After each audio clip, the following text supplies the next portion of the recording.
Hello, hello, my beautiful people. Excuse the fucking alfalfa look.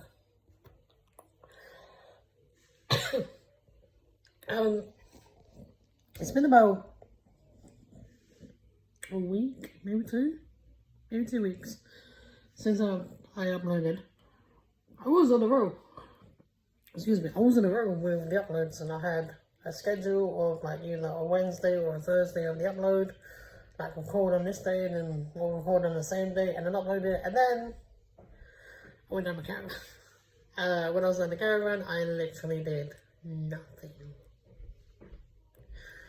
I can't say I did anything. It was I'm not gonna lie, it was my brother's birthday. We went down there last Monday. I think it was last Monday. It was last Monday. We went down last Monday. Last Tuesday was his birthday. We had like a little to-do for him. He had his presents, so that was nice. It was chill. We kind of relaxed and had fun and everything. That was nice. While I was down there, I didn't really... The weather wasn't great. The weather really wasn't great. And I had no real motivation to go out and record anything or do anything. I just wanted a bit of family time.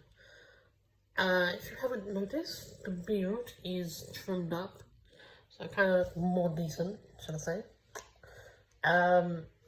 But yeah, I thought that I needed to do a video on something that it's kind of like my thing. Like I'm kind of watching it. I'm like, it's in the background right now. Football. This will be like a podcasty sort of thing. It'll be a sit down with Sam, and it's going to be all about football. Now, I've loved football from a very, very young age. Didn't really understand the concept of football and teams until I hit about 9 or 10. Then I started getting the logistics, like learning players' names and learning the clubs. And obviously you've got the big six, which is Arsenal, Tottenham, Liverpool, Chelsea, Man United, Man City. I think there's one more.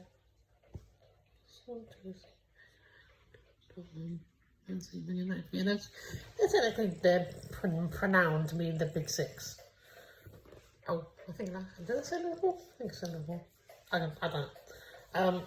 But yeah, they're pronounced to be the big six. And when I was growing up, obviously, I kind of had people around me who was like, oh, you support this team, or you support that team. I came to a conclusion as I wanted to support Chelsea. I'm an avid Chelsea supporter. Yes, trust me, especially like last night, it can be very, very depressing when you lose to Tottenham.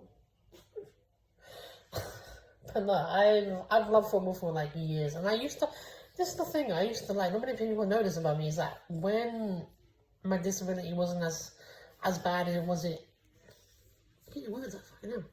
when my disability wasn't as bad as it is now, like in school or on trips or on going like places like Goals, that's a football place where you can go play football.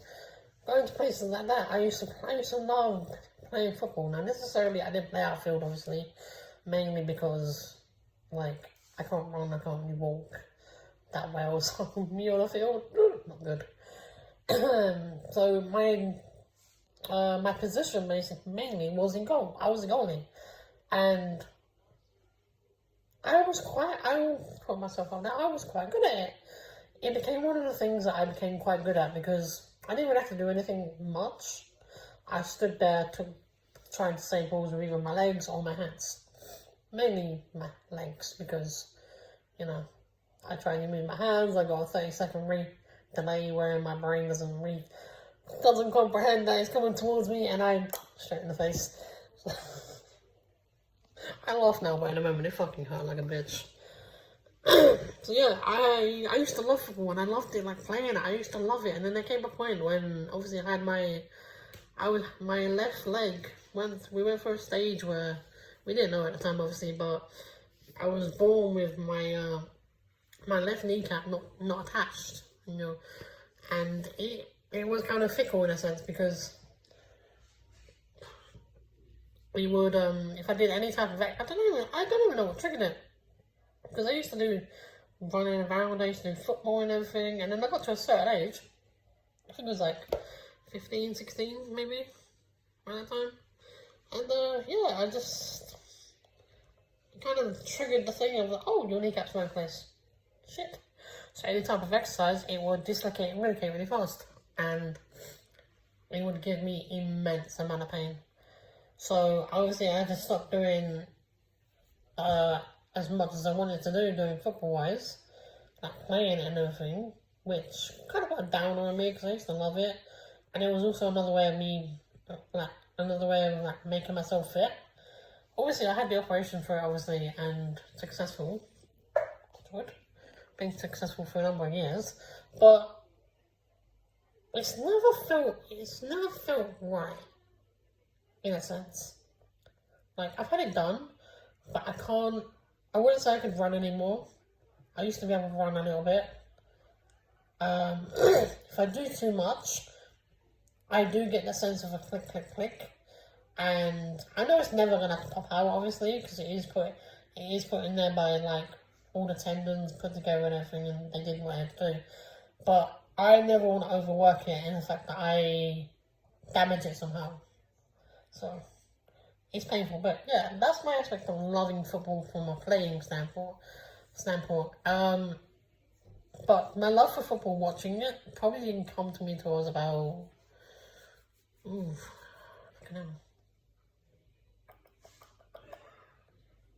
I'm going to say a late age, which is kind of bad.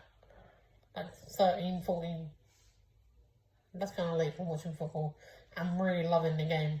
Because, like, I didn't know much about the logistics of it. I didn't know much about... Because, obviously, growing up, we had Sky and everything, but because we weren't an avid sports watcher, so you could have Sky and we didn't have the sports channel, so I didn't get to watch all the games and everything. And then, it kind of got to an age where I was just like, no, I want the sports channels because I want to watch the games. I'm in agreement with my parents. If I paid for it, I could have it, which is cool. I did, and I started watching games. And it wasn't just the Chelsea games I was watching. I was watching the Man United games, the Fulham games, the Championship game series. I was watching the Premier League games. I was watching the Champions League games. And as a fan, obviously, it's fun to watch it when you're supporting your team. And it's also fun when you're watching it as a neutral. Obviously, I think it was 2018 was it 2018 the World Cup or was 2019? I think it was 2018, I believe.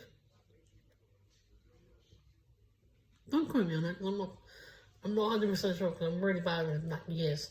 I think it's 2018, and obviously when England played in the World Cup, like, obviously, that was mad, like, the love we had for them, the love we had for playing and watching them, it was just, so amazing. But love into my life, like, I wanted us to win, obviously. And then obviously we got disappointed, we got knocked out in the semi-final by Croatia, and they lose fucking however much in the final to France. Whatever. But the past, few seasons of watching Chelsea and watching them develop, and the managers we've had, obviously we have the great one, which is Jose. Then we've got Carlos, and he was amazing. We had Antonio Conte, he was brilliant, obviously, but then he had a bit of a bust up with Diego Costa. He sent him out, which was a mistake. I'm trying to think who the fuck was...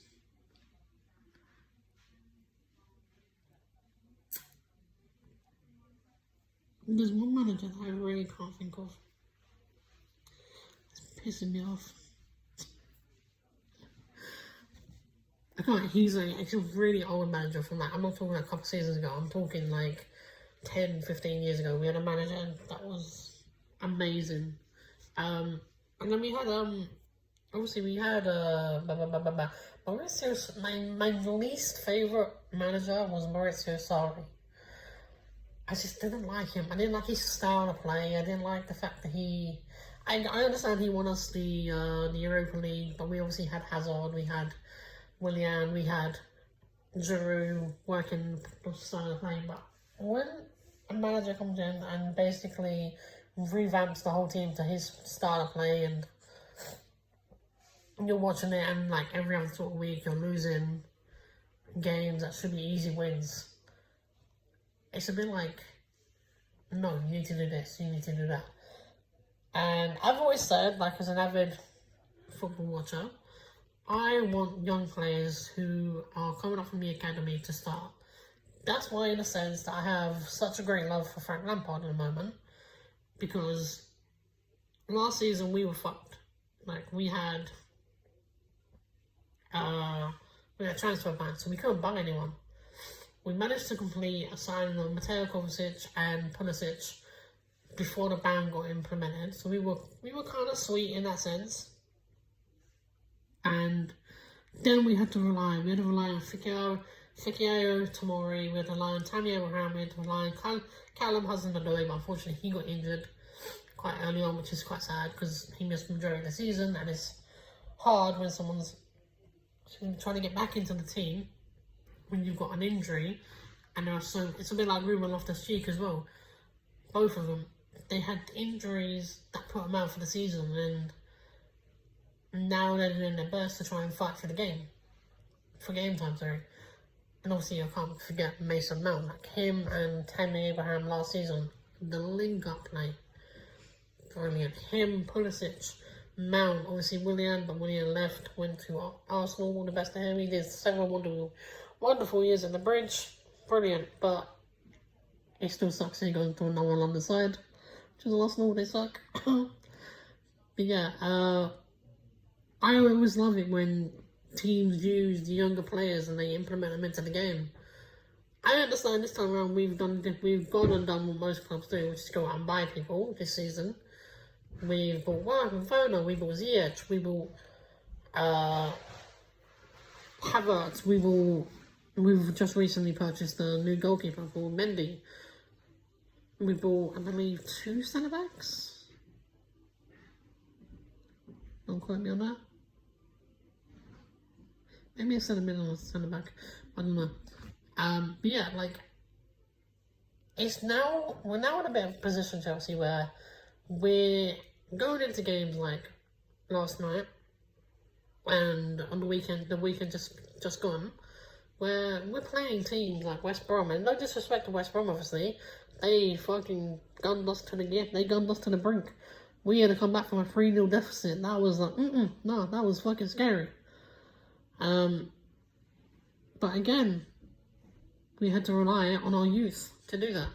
Now, Callum Hudson-Odoi and Tammy Abraham. So, I'm not saying I dislike the fact that we bring in players, obviously. But, in my sense, you should be trusting the players who got us top 4 last season. And implement the new signings in when you can. And that was just like the game that we had last night. We could have. Oh, we were so close. We were so close to winning it. Like, literally, it was in touching distance, and then fucking Lamela scored, and I was like, fuck's sake. Then we were penalties, and obviously, Arsenal goalkeepers and penalty shootouts. The only penalty shootout, I think, the only goalkeeper that's really been prolific with us with penalties has been Petr Cech. And it's just very disappointing to we were disastrous with goalkeepers over the years. Like, we had Petr Cech, then we had Courtois come in, and Courtois mugged us off and went to Real, and then, he got shot on that, so, And then obviously we had Begovic for a while, Courtois was with us, but Begovic again, not trying to discredit him, but he wasn't a great keeper. But then we bought Willy Caballero from Man City. I think we got him on a free, maybe. Again, he's an amazing keeper. He does well with penalties, but not all the time. And then obviously we did the stupid thing. We fucking bought Kepa Arrizabalaga. At the beginning of the season last year, he was great. And then he was up here. Now he's down here. He's really down here. He had the worst save. I think he had the worst save percentage for last season. I'm just like, yikes. It's bad. And as a fan, it's just like, it's disappointing to see your team scrape, and just get shattered by other teams. Like, Saturday's gonna come, and we got Palace. Palace are in, like, probably the best form of their life right now. I think they've won all 3 games. I think they did. Or did they lose the last game? They lost, because they lost to, they lost 2-1 to Everton. But again, they put up a fucking sneak, they put up a fight. And if we don't put up a fight against Palace, we're going to get battered. And I'm worrying that we need to do better. But yeah, like, basically, my love for football has been with me for a number of years. I kind of let it slack off for a while. But I'm so full into the game. I've got fucking fantasy. Is it the FPL? No. I don't know what it is. It's a thing. The thing is where you get points. Jesus. Nothing. I can't get something going. Jesus. Yeah, and that's basically like my little chat. In a sense of like, I want things to change massively for the club, and it needs to happen quick, otherwise we will be having a new manager sooner than we think. But yeah, I thought I'd do something very different to what I normally talk about. I'm trying to do this with the podcast. I'm gonna be back to Avid, talking about it, like, literally try and do one every week if I can. Hopefully we don't go into an impending lockdown, because that's maybe happening. But if we do, I'll just do this again. I'll pick up the phone, sit here, talk about whatever I'm going to talk about. I need ideas, to be honest. I really do need ideas about what to actually talk about. I've got a few things lined up, obviously. Football was one of them, now that's done. But yeah, until next week, I hope you're liking the video. Subscribe if you're new. Tell me what you'd like me to talk about maybe, and tell me where I can improve on some things. But until then, goodbye.